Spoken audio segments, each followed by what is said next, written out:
started a natural personal care brand from the comfort of her very own home. And fast forward several years, and after huge growth selling to stores like Target and Costco, her company was acquired by Unilever, and she's now making it her mission to help underrepresented founders reach their goals. Joining us now is Jamie Schmidt, investor, author, and founder of Schmidt's Naturals. So great to have you on. You started Schmidt's as a hobby at a farmer's market. How did all of this take off and get you to where you are today in your career? Hi, thanks for having me. In 2010, I was living in Portland, embracing a very DIY lifestyle. It's a creative city, and making personal care products was where I fit in. There was no shortage of opportunities to sell at markets around the city, and so I did that. Every weekend I was out with my booth, but I quickly recognized there was a real business opportunity in creating an effective natural deodorant with an ingredient profile and an aesthetic that really hadn't been done before. The business scaled fast. I was growing from my kitchen to a full-scale manufacturing facility in just a few short years. I made it my mission to make healthy, natural products available to the masses. I really understood the potential in this, and I felt like it just hadn't really been done yet. So with this, I pursued distribution across a number of retail channels, including big box and club stores. And Schmidt's was catching attention of big CPG, and in 2017, I signed an acquisition deal with Unilever. Right, so you sold your company to Unilever for a 9-figure exit. How did you know it was the right time to sell? Well, I never started my company with a plan to sell it, but when Unilever and other strategics started to approach us, it just made sense as the next step for the business. It was a really increasingly competitive landscape. A lot of new brands were coming onto the scene. We were experiencing really fast growth and had an urgent need for capital. And I knew Schmidt would really benefit from the backing of a company like Unilever. This meant new distribution channels, enhanced consumer insights, a strong supply chain, and my next life chapter was calling. So the timing just made sense to me. So what advice do you have for entrepreneurs who are looking to turn their passion into a profit?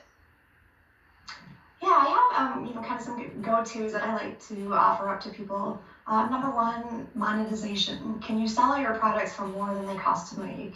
Consider how you can bring your costs down over time. Demand. Is there a market for your product? Do people want or need it, and are they willing to pay?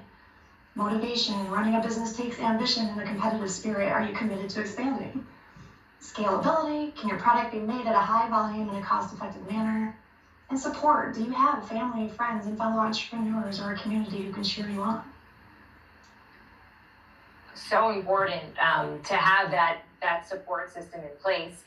You have a passion now for helping early stage entrepreneurs reach their goals. What sparked this passion, and how do you help these entrepreneurs? Well, after selling my company, I had a number of people reaching out to me for support and starting their own businesses.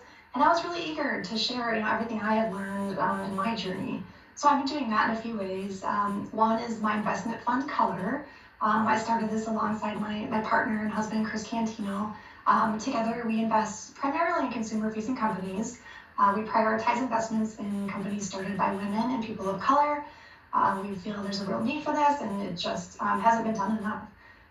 We also created a grant fund and a mentor network. It's called the Entrepreneurial Dream Project, and this was made through our media company, SuperMaker, to support entrepreneurs during COVID-19. And in the book, I'm able to reach a large audience and share everything I've learned in my journey growing Schmidt's Naturals. I launched this in September. It's called SuperMaker, Crafting Business on Your Own Terms. And then I also do some mentoring. I host live chats with founders. Back to that book, which you mentioned came out in September. It has tools for entrepreneurs. What are some of the biggest takeaways that people could get from your book?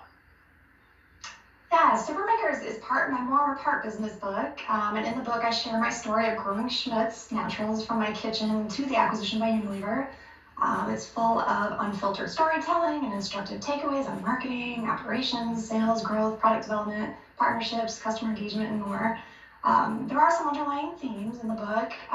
My first, say yes now, then figure out how. This POV really unlocked opportunities for me and forced me to learn as I went. Avoid a rigid business plan, leave room to adapt and evolve your business. Nothing will ever be important as your customer. I learned this, in my earliest days talking face to face with customers at the farmers markets, and continue to prioritize this, as my business scaled. Maintain a growth mindset. Don't accept anything as impossible. Just don't limit yourself due to fear of what you don't know. And persistence pays off every time. I have a number of stories of my persistence with retailers where I was more or less harassing them to carry Schmidt on the shelves, and it paid off. So I always encourage people to be persistent. Really great advice. Jamie Schmidt, investor, author, and founder of Schmidt's Naturals. So great to have you on. Really appreciate it. And coming up, tips for